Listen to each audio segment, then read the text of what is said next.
The Radiant Shell. "And that, gentlemen," said the Secretary of War, "is the situation. Arvania has stolen the Ziegler plans and formulae. With their acquisition it becomes the most powerful nation on Earth. The Ziegler plans are at present in the Arvanian embassy, but they will be smuggled out of the country soon. Within a month of their landing in Arvania, war will be declared against us. That means," he glanced at the tense faces around the conference table, "that we have about 3 months to live as a nation, unless we can get those plans." There was a hushed, appalled silence, broken at last by General Forsyth. "Nonsense! How can a postage-stamp country like Arvania really threaten us?" "The day has passed, General," said the Secretary, "when a nation's power is reckoned by its size. The Ziegler heat ray is the deadliest weapon yet invented. 1,000 men, with a dozen of the ray projectors, can reduce us to smoking ruins while remaining far outside the range of our guns.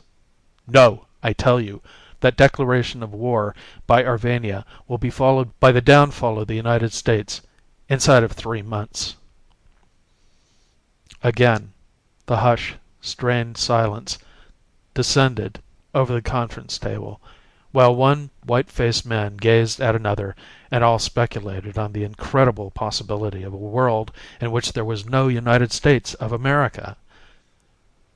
"We must get the plans," nodded Forsyth, convinced at last. "But how? March openly on the Arvanian embassy?" "No, that would be a declaration of war on our part. The World Court, which knows nothing of the Ziegler plans, would set the League at our throats." "Send volunteers unofficially to raid the place?" "Impossible. There is a heavy guard in the Arvanian embassy, and I more than suspect the place bristles with machine guns." "What are we to do?" demanded Forsyth. The Secretary seemed to have been waiting for that final question. "I have had an odd and desperate plan submitted me from an outside source. I could not pass it without your approval. I will let you hear it from the lips of the planner." He pressed a buzzer. "Bring Mr. Winter in," he told his secretary. The man who presently appeared in the doorway was an arresting figure. A man of 30 odd, with the body of an athlete, belied somewhat by the pallor of an indoor worker, with acid-stained, delicate hands offset by forearms that might have belonged to a blacksmith, with coal-black hair and gray eyes so light as to look like ice-gray holes in the deep caverns of his eye sockets. This was Thorne Winter. "Gentlemen, the scientist, Mr. Winter," announced the secretary. "He thinks he can get the Ziegler plans." Thorne Winter cleared his throat. "My scheme is simple enough," he said tersely. "I believe I can walk right into the embassy, get the plans, and then walk right out again. It sounds kind of impossible, but I think I can work it by making myself invisible." "Invisible?" echoed Forsyth. "Invisible?" "Precisely," said Thorne, in a matter-of-fact tone. "I have just turned out a camouflage which is the most perfect yet discovered. It was designed for application to guns and equipment only. I never thought of trying to cover a human body with it, but I am sure it can be done." "But invisible?" muttered Forsyth, glancing askance at Winter. "There's no time for argument," said the secretary crisply. "The question is, shall we give this man permission to try the apparently impossible?" All heads nodded, though in all eyes was doubt. The secretary turned to the scientist.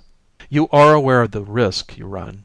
You realize that if you are caught we cannot recognize you, that we must disclaim official knowledge of your work and leave you to your fate."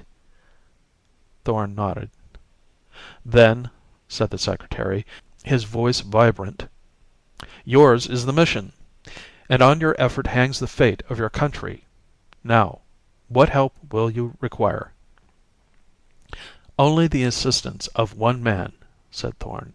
"And since secrecy is vital, I'm going to ask you, sir, to be that man." The secretary smiled, and with that smile he seemed to be transformed from a great leader of affairs into a kindly human individual. "I am honored, Mr. Winter," he said. "Shall we go at once to your laboratory?" In the great laboratory room, the secretary glanced about almost uneasily at the crowding apparatus that was such an enigma to one untrained in science. Then his gaze returned to Winter's activities. Thorn was carefully stirring fluids, poured drop by drop from various retorts in a mixing bowl.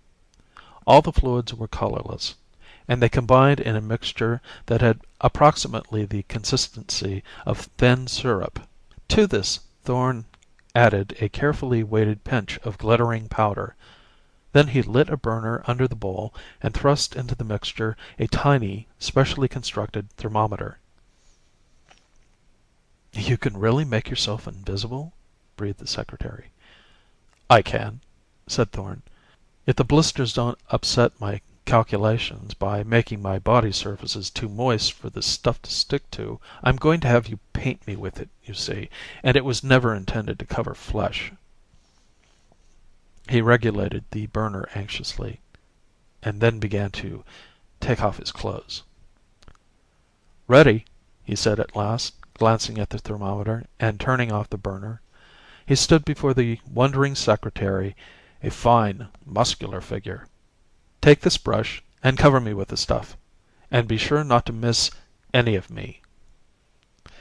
And then the secretary saw why Thorn had said the colorless paint was never intended to be applied to human flesh, for it was still seething and smoking in the cauldron. "Good heavens!" he said. "Don't you want to wait till it cools a little?" "Can't," said Thorn. "It has to be applied hot or it loses its flexibility." The secretary dipped the brush and began to paint the naked flesh of the scientist. Not a quiver touched that flesh as an almost microscopically thin, colorless layer formed into a film after the brush strokes. But the secretary's fingers shook a little. "My God, man," he said finally, "doesn't it hurt?" "It's a little like being boiled in oil," replied Thorn grimly. "Outside of that, it's all right. Hurry, before the stuff gets too cool." The clinging thin shell covered him to his chest, then to his throat.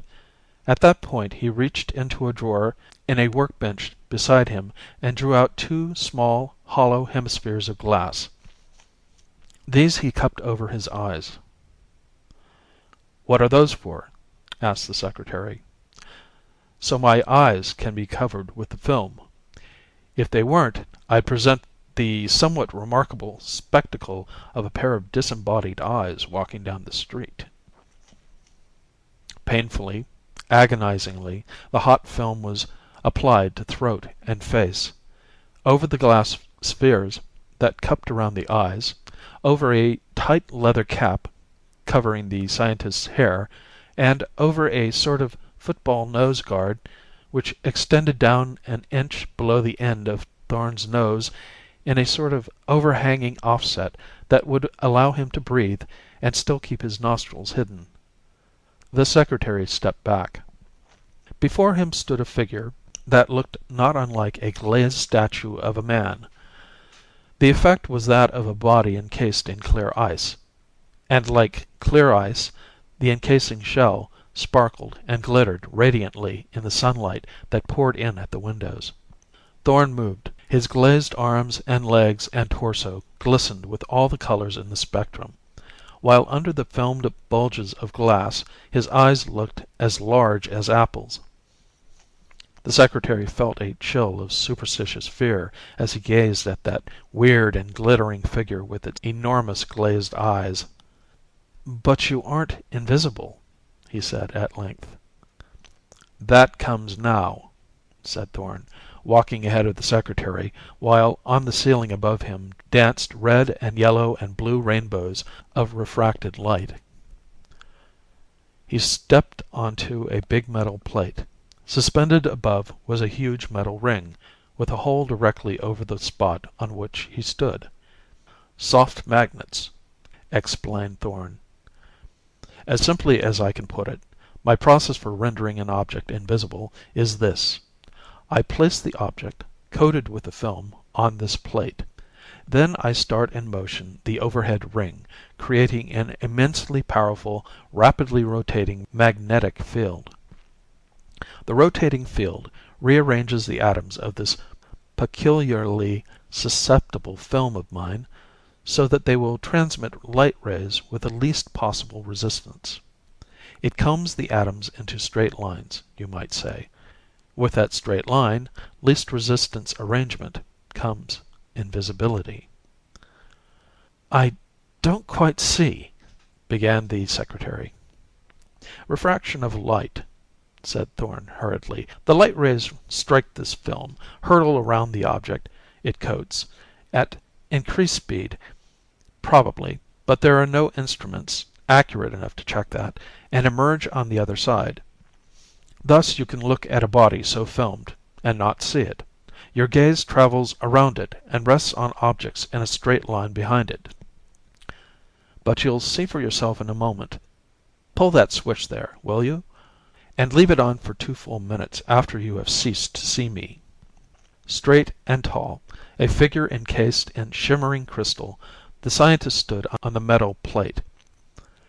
Hesitant, with the superstitious dread growing in his heart, the secretary stood with his hand on the switch. That hand pulled the switch down.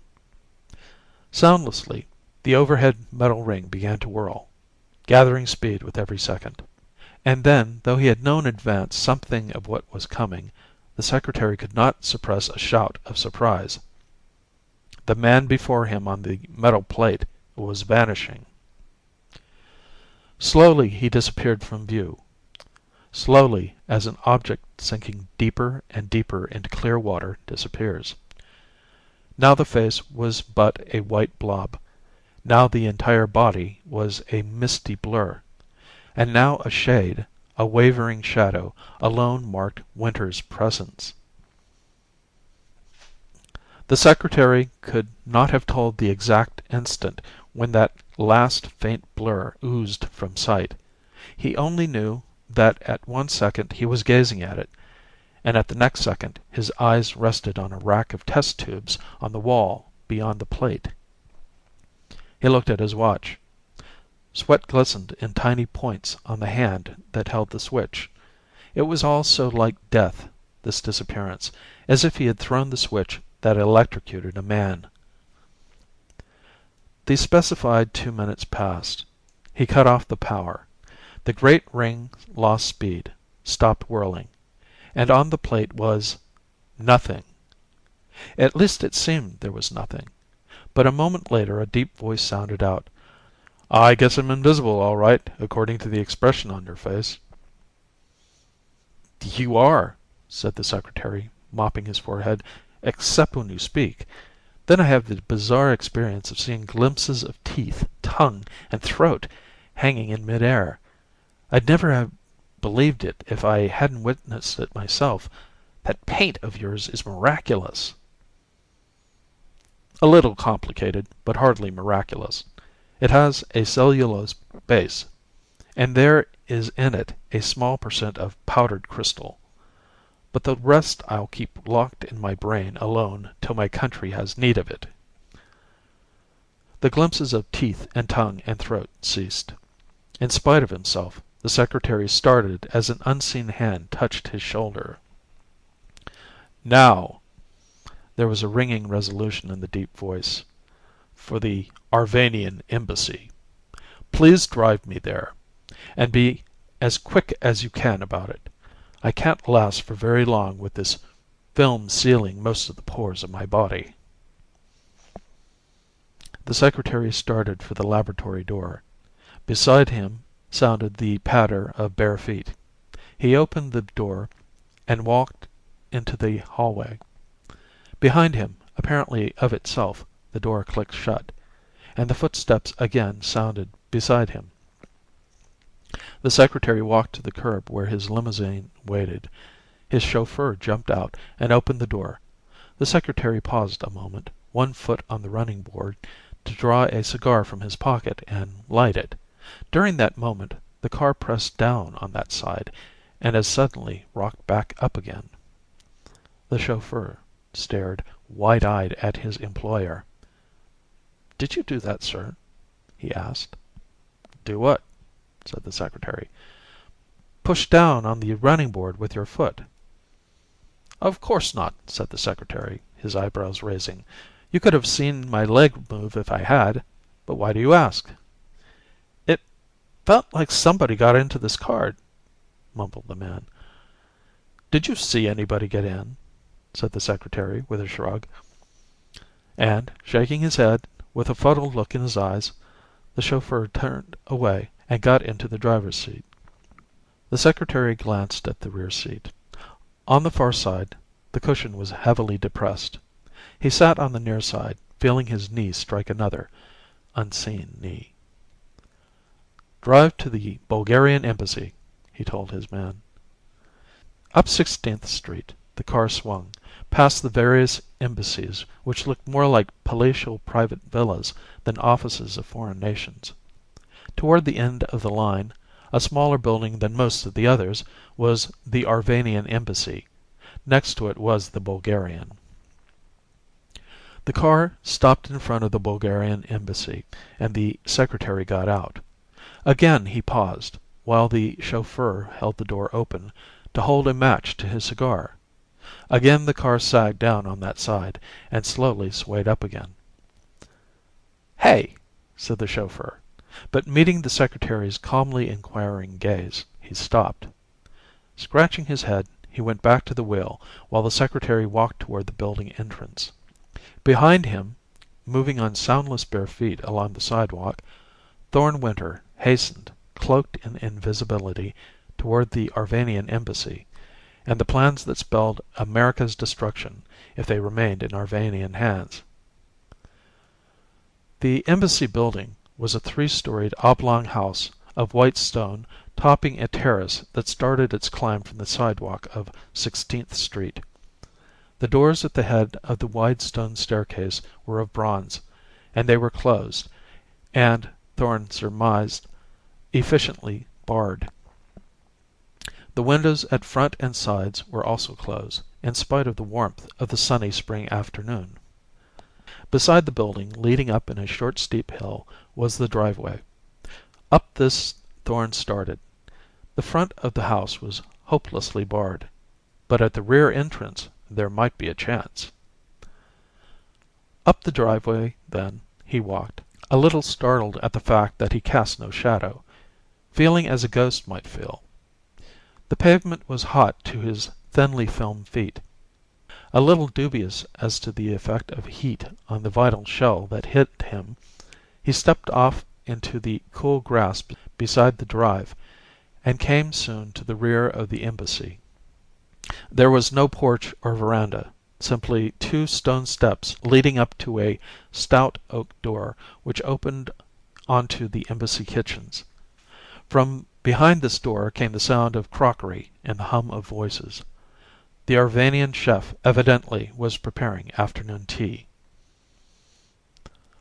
Walking boldly to the very steps, Thorne began the vigil that should end when someone came in or out of that door, allowing him to slip inside the building before the portal was barred shut again. For nearly half an hour Thorne stood there before something happened that at once helped him and at the same time nearly proved his undoing. A light delivery van sped up the driveway. The wheels stirred up a cloud of dust. It was a very small cloud of very fine dust. Thorne at first thought nothing of it, because he was so engrossed in the conviction that here ought to be provided an entrance into the house. The truck driver got out, took a crate from the body of the van, and went with it to the back door. After a moment of waiting, the door opened. Thorne noticed that it was opened very cautiously, only an inch or so.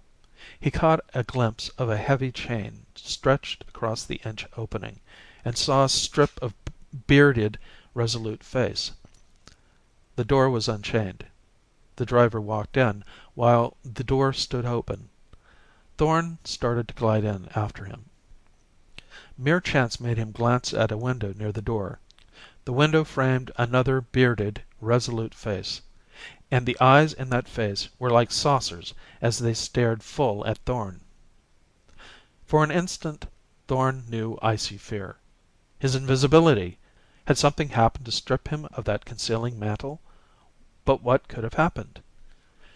He glanced down at himself, and saw the reason for the guard's saucer-eyed expression. A little of the light cloud of dust stirred up by the truck wheels had settled over him and clung to the encasing shell. As he moved, these dust specks moved. The effect to the staring guard, Thorn realized, must be that of seeing a queer, fine dust column moving eccentrically over a grassy lawn where no dust column had any business to be. Quickly Thorn moved toward the garage, with the eyes of the amazed guard following him. The scientist was savage at the delay, but it was vital that he rid himself of that clinging dust.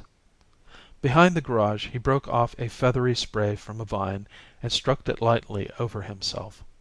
That, too, presented a curious spectacle, a leafy branch suddenly detaching itself from the parent vine and dancing here and there in mid-air. When the all-important task was done, Thorn raced back to the rear doorway. By great good luck it was still open. He stole in, just making it as the truck driver, staggering under a load of empty crates, came up the cellar stairs and went out to his truck. Thorn drew a deep breath. He was inside the Arvanian embassy. The place was a three-storied stone trap in which, if the slightest slip revealed him to its tenants, he would surely meet his death. But anyway, he was inside, and the threatening Ziegler plans waited somewhere near at hand for him to find and take.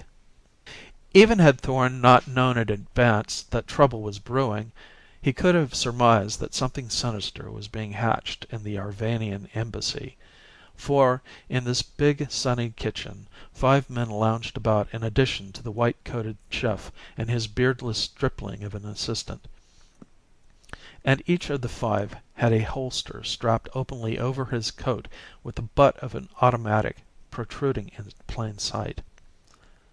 Tom looked about. Across the great range, beside which he was standing, and holding his breath for fear some one of the 7 men should become aware of his presence, was the door leading to the front part of the house. He started toward that door, walking on tiptoe.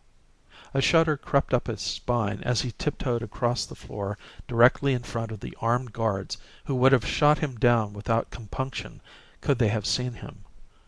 He was not yet used to his invisibility. Knowing himself to be substantial, feeling his feet descend solidly on the floor, he still could hardly credit the fact that human eyes could not observe him. He got to the door. He put out his hand to open it, then realized just in time that he could not do that. A door stealthily opening and closing again, with no apparent hand to manipulate it, such a spectacle would start a riot. In a frenzy of impatience, he stood beside the door, waiting till someone else should swing it open. And in a moment it chanced that the stripling assistant chef came toward him with a tray. The boy pushed the swinging door with his foot and walked into the butler's pantry. After him, treading almost on the lad's heels, came Thorn. The boy set the tray down and turned to reach into an upper shelf. The space in the pantry was constricted, and he turned abruptly. The result was that he suddenly drew back as though a hot iron had seared him, and went white as chalk. Then he dashed back into the kitchen. "A hand!" Thorn heard him gibbering in Arvanian. "A hand! I touched it with mine! Something horrible is in there!" With his heart pounding in his throat, Thorn leaned close to the swing door to hear what happened next. Would there be a rush for the butler's pantry? An investigation? He eyed the farther door, the dining room door, but he dared not flee through that save as a last resort. In the dining room sounded voices, and again the sight of a door opening and closing of itself would lead to uproar. "A hand?" he heard one of the guards say in the kitchen. "An unseen hand? Thou art empty in the head, young Gova." There followed some jeering sentences in colloquial Arvanian that were too idiomatic for Thorn's knowledge of the language to let him understand. A general guffaw came from the rest, and as no move was made toward the pantry, Thorn decided he was saved for another few moments. Gasping, he raised his hand to wipe the perspiration off his forehead, then realized there was no perspiration there. His film-clogged pores could exude nothing. He had only the sensation of perspiring. Now the problem was to get through the next door. Thoughtfully, Thorn gazed at it. He saw that this, too, was a swing door. Further, he saw that now and then it creaked open a few inches and swung sluggishly back. Beyond it somewhere a window was open, and spasmodic gusts moved the swinging slab of wood. The next time the door moved with the wind, Thorn caught it and augmented the movement a bit. Twice he did that, each time swinging it back a trifle further. Next time, he figured, he could open it enough to slide into the room. 2 glimpses he had had with the openings of the door into the room beyond. These glimpses had showed him a great oval table on which was set the debris of afternoon tea, and around which were grouped tense, eager men. Dark of hair and complexion were these men, with the arrogant hawk noses and ruthless small eyes of the typical Arvanian. Several of them were garbed in military uniforms and armed with swords. They were talking in tones too low for Thorn to distinguish words through the film over his ears. He would have to get in there to hear them. For the third time the wind pushed at the door. For the third time Thorn caught its edge and swung it, 6 inches, 8, almost enough to slip through. "Shut thou window!" cracked a voice suddenly. "Fool! What if some of these documents blew away?" There was a slam, and the breeze was cut off. Thorn quickly let go of the door and watched it fall back in place again. He was cursing his luck when he heard the same commanding voice say, "Corey, see if there be one who listens in the butler's pantry." It seemed the door opened wider than the wind would warrant. There was a scrape of chair. Then the door was abruptly thrust open, and coldly alert eyes in a hostile, wary face swept over the pantry. "No one in here, Excellency," said Corey, and he returned to his place at the table. But with him came another, unseen, to stand against the wall beside a great mahogany buffet and to listen and watch. Corey had, not unnaturally, held the door open while he glanced around the pantry, and under Corey's outstretched arm, so close as almost to brush against his uniformed legs, had stolen Thorn. "Then, gentlemen, it is all arranged," said the man at the head of the oval table, a spare, elderly individual with bristling gray mustachios and smoldering dark eyes. "The plans leave for Arvania tomorrow night, to arrive in our capital city in 10 days. Then day and night manufacture of the Ziegler projectors and declaration of war. Following that, this great city of Washington, and the even greater cities of New York and Chicago, and all this fine land from Atlantic to Pacific shall become an Arvanian possession to exploit as we like." There was an audible "Ah" from the score of men around the table, broken by a voice in the main double doorway of the dining room. "Gentlemen, your pardon. I am late." Thorn looked at the speaker. He was a young fellow with an especially elaborate uniform and a face that appeared weak and dissipated in spite of the arrogant Arvanian nose. Then a bark came to Thorn's ears, and a cold feeling to the pit of Thorn's stomach. The newcomer had brought a dog with him. Even as he gazed apprehensively at the dog, a rangy wolfhound, the brute growled deep in its throat and stared at the corner by the buffet where Thorn was instinctively trying to make himself smaller. The dog growled again and stalked warily toward the buffet. "Grego, down," said his master absently. Then to the spare man at the head of the table, "I have been next door, talking to the American Secretary of War, a dull fellow. Convinced is he that Arvanian harbors only kind thoughts for this great stupid nation. They shall be utterly unprepared for our attack. Grego, what ails the brute?" The wolfhound had evaded several outstretched hands and got to the buffet. There it crouched and cowered, fangs showing in a snarl, eyes reddening wickedly, while the growl rattled louder in its shaggy throat. "Perhaps the heat has affected him," said one. All were looking at the dog now, marveling at its odd behavior. But of all the eyes that observed it, a pair of unseen eyes watched with utmost agitation. Thorn stared, almost hypnotized, at the creature. A dog! What rotten luck! Men might be fooled by the masking invisibility, but there was no deceiving a dog's keen nose. The wolfhound started forward as though to leap, then settled back. Plainly it longed to spring.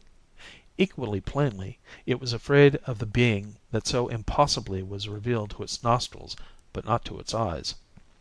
Meanwhile one tearing sweep of blunt claws or sharp fangs and a fatal rent would appear in Thorn's encasing shell. The dog snapped tentatively. Thorn flattened still harder against the wall, with discovery and death hovering very close about him. Then the beast's master intervened. "Grego! Here, sir! A council room is no place for thee, anyway. Here, I say! So, then—" He hastened to the dog and caught its collar. Twisting the leather cruelly, he dragged the protesting, snarling brute to the doors and slid them shut, with the wolfhound barking and growling on the outside. "Someone put him in his kennel," he said through the panels. A scuffling in the hall told of the execution of the order. The council room became quiet again, and Thorn leaned against the wall and closed his eyes for an instant. "We were saying, Soyo," the leader addressed the dog's owner, "that the Ziegler plans start for Arvania tomorrow night. All is arranged. These innocent-looking bits of paper," he thumped a small packet of documents lying before him, "shall deliver mighty America to us." A subdued cheer answered the man's words, while Thorn stared at the packet of papers with unbelieving eyes. It had never occurred to him that the Ziegler plans might be in that very room, on the table with the rest of the welter of letters, thumbed documents, and cups and saucers. And there they were, the vital projector plans, not in a safe or hidden in some fantastic place, but right before his eyes. Involuntarily his hand extended eagerly toward the packet, then was withdrawn. Not now. He was invisible, but the papers, if he grasped them, would not be. Clenched in his unseen hand, they would be perfectly visible, moving in jerks and starts as he raced for the door. Like lightning his mind turned over one plan after another for making away with that precious packet. Each scheme seemed impossible of fulfillment. "The biggest difficulty is in getting them out of the country," the spare elderly man was saying, "but we have solved that. Solved it simply. I myself shall bear them, sewn in my clothes, to our native land. The American authorities could search, on some pretext, any other of our number who tried to smuggle them out, but me they dare not lay a finger on. That would be an overt act." Thorn's thoughts whirled desperately on. Wait till later, and follow whoever left the room with the plans? But he hated to let them get out of his sight. And at this point he became suddenly aware that the man named Corey was gazing fixedly at him. Thorn was between the section of the table where Corey sat and the angular buffet end. Corey could not possibly see anything but the shining mahogany, thought Thorn, and yet the man's eyes were narrowing to ominous slits as he started in his direction. Thorn held his breath. Was the shielding film changing in structure? Were the repolarized atoms slowly losing their straight line arrangement, allowing light rays to penetrate to his body instead of diverting them to form a pocket of invisibility around him? The film had never acted like that before, but never before had Thorn applied it to living flesh, with its disintegrating heat and moisture. "Excellency," said Corey at last, a hard edge to his voice, "look thou at that buffet. No, no, the end nearest my chair." "Well," said the elderly man, "I see nothing." Thorn breathed a sigh of relief, but the relief was to be of short duration. "Come to my place, if thou wilt, and see from here," said Corey. The leader got up and came to Corey's place. Corey pointed straight at Thorn. "There, seest thou anything out of the ordinary?" "I see nothing," said the leader after a moment. "Thine eyes, Corey, are not good." "They are the eyes of a hawk," said Corey stubbornly, "and they see this. The vertical line of the end of that buffet does not continue straightly up and down. At its middle the line is broken, then continues up, a fraction of an inch to the side, like an object seen under water, distorted by the sun rays that strike the surface." Thorn fairly jumped away from the buffet and stood against bare wall. Fool, of course the light refraction would not be perfect. Why hadn't he thought of that?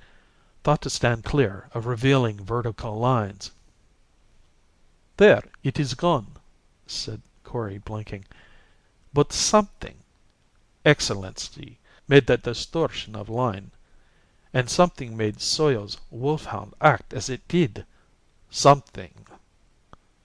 "Art thou attempting to say a spy listens unseen in this room?" demanded the gray-mustachioed Arvanian. "Something is odd, that is all I say." All eyes were ranging along the wall against which Thorn leaned his back. All eyes finally turned to Corey. "It is nonsense. I see nothing whatever." "Corey has drunk of champagne in place of tea," were some of the exclamations. And then occurred the thing that in Thorn's perilous position was like the self-signing of his own death warrant. He sneezed. That agony of helplessness, as a man's nose wrinkles and twitches and, in spite of the most desperate attempts at repression, the betraying sound forces its way out. How many men have lost their lives because of that insistent, soft nasal explosion which can be smothered but not entirely hushed? Thorn had felt the sneeze coming on for seconds. He had fought it frantically, with life itself at stake. But he could not hold it back. In his naked body, beginning to burn with fever from the long clogged pores and insulated not at all by the film from the coolness of the room, the seeds of that soft explosion had been planted, and they would bear fruit. So he had sneezed. Instantly there was chaos. Men looked at each other, back at the blank wall from which had come the painfully muffled sound. Then all sprang to their feet. "Champagne, is it?" Corey exulted savagely. "Did I not say my eyes were those of a hawk?" "Double guard all doors!" roared the Arvanian leader to the guards outside. "Someone is in the house, and you in here," he went on in a lower tone. "See that this unseen one dies." Soyo, and several other men whipped out automatics and pointed them at the wall. Thorn dropped to the floor, but with his quick action came Corey's voice. "No, no, the sword, gentlemen. It is not so noisy and covers a wider sweep." Thorn shivered. Far rather would he have had bullets as his lot than cold steel. The prospect of being hacked to pieces, of gradually emerging from invisibility as a lump of gashed and bleeding flesh, turned him faint. The Arvanians split up into orderly formation. 2 went to guard the door to the butler's pantry, and 2 to cover the closed sliding doors to the outer hall. 6, with drawn swords sweeping back and forth before them, walked slowly toward the wall from which the sneeze had come. Thorn set his jaws, only just catching himself in time to prevent his lips from opening in the half snarl instinctive to the most civilized men when danger is threatening. That lip motion would have revealed his teeth for an instant. The sensation of perspiring heavily flamed over him again. There were so many trifling things to keep in mind, and each, if neglected, meaning certain death. The nearest of the marching 6 stopped with his foot almost touching Thorn's hand. The dancing sword the men carried almost grazed the scientist's shoulder on its downsweep. Thorn could not stay there. Lying flat along the baseboard, he would be stabbed at any instant by an inquiring sword point. The 6 spread a little, a very little, but there was room enough for Thorn to slide between the 2 men nearest him and roll soundlessly under the table.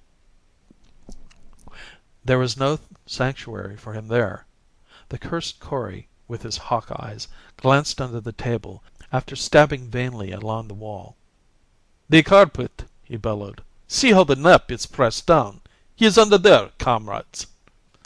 The thrusting swords raked under the table a half second or so after Thorn had rolled out the other side, upsetting a chair in his hurry.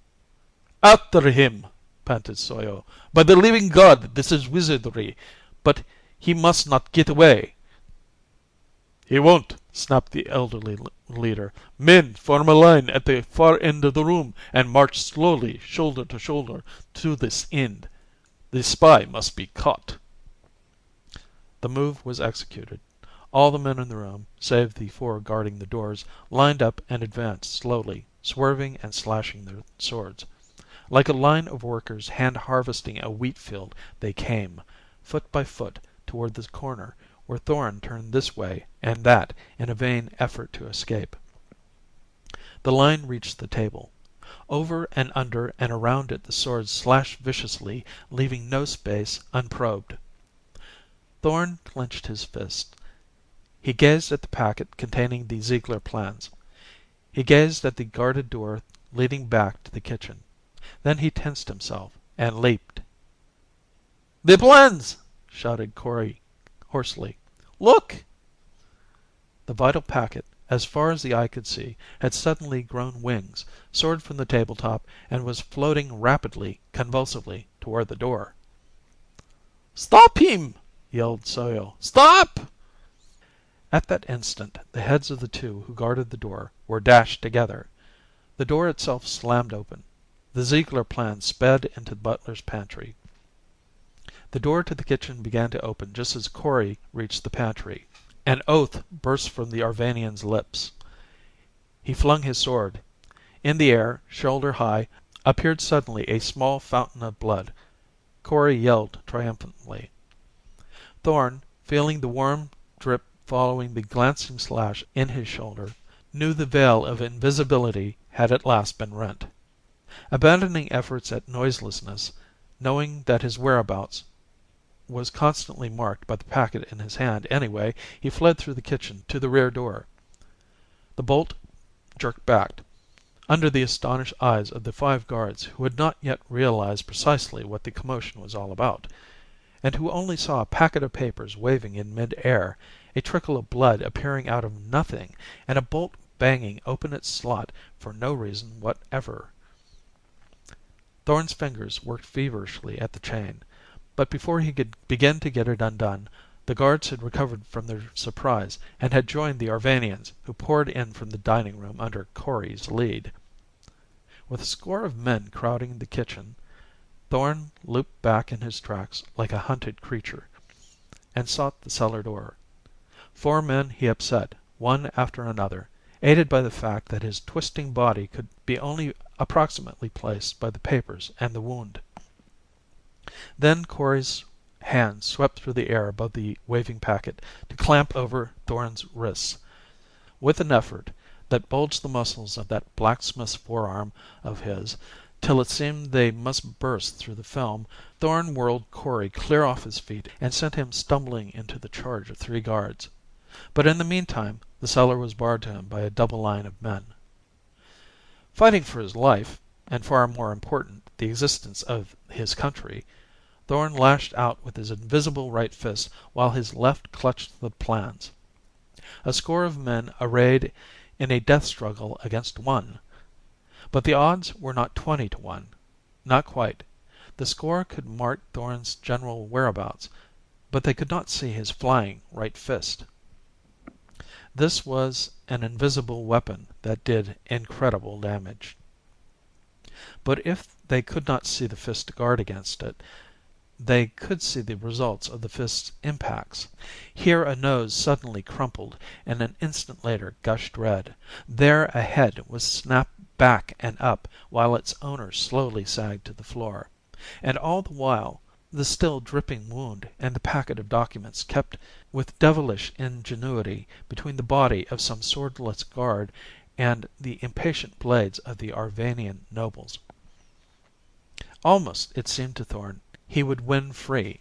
Almost, it appeared to the Arvanians, the unseen one would reach the big window near the door, which the path of his wreckage indicated was his goal. But one of the wildly swinging fists of a guard caught Thorn at last.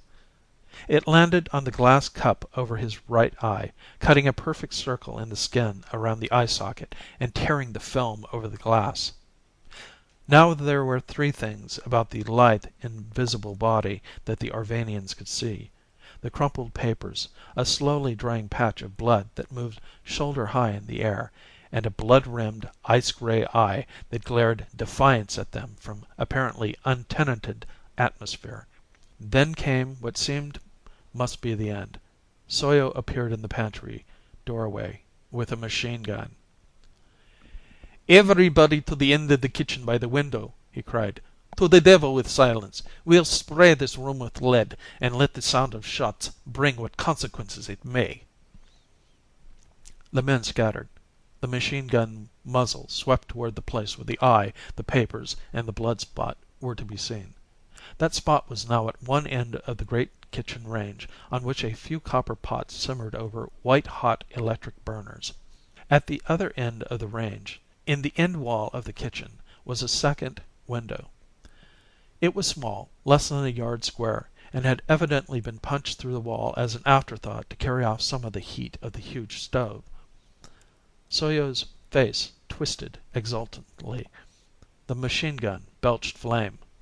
Chasing relentlessly after the dodging, shifting blood spot, a line of holes appeared in the wall, following instantly on the tap tap tap of the gun. Eye and papers and blood spot appeared to float through the air. One of the copper pots on the range flew off onto the floor. The glass of the small ventilating window smashed to bits. In the jagged frame its broken edges presented, the Arvanian saw for a flashing instant the seared, blistered soles of a pair of human feet. "Outside!" bawled Corey. "He jumped onto the range and dove through the window. After him!" After precious seconds had been wasted, the rear door was unchained and wrenched open. The Arvanians, swords and guns drawn, raced out to the rear yard. His Excellency's town car, that had been standing in front of the open garage doors, leaped into life. With motor roaring wide open, it tore toward the Arvanians, some of whom leaped aside and some of whom were hurled to right and left by the heavy fenders. Startled people on 16th Street saw a great town car swaying down the asphalt, seemingly guided by no hand other than that of fate. Some said afterward they saw a single eye gleaming through the windshield, but no one believed that.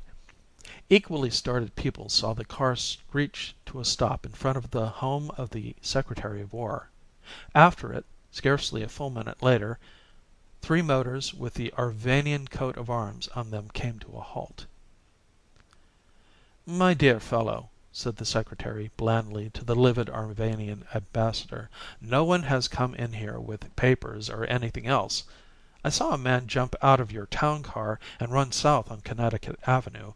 That's all I know." "But I tell you!" shrieked the Arvanian. He stopped, impaled on the Secretary's icy cold glance. "Your story is rather incredible," murmured the Secretary. "Valuable plans stolen from your embassy by an invisible man? Come, come." Dark Arvanian eyes glared into light American ones. "By the way," said the Secretary affably, "I am thinking of giving a semi-official banquet to celebrate future friendly relations between our two countries. Do you approve?" The Arvanian ambassador tugged at his collar to straighten it. World dominion had been in his fingers, and had slipped through. But he would not have been a diplomat had he let his face continue to express the bitterness in his heart. "I think such a banquet would be a splendid idea," he said suavely. End of The Radiant Shell.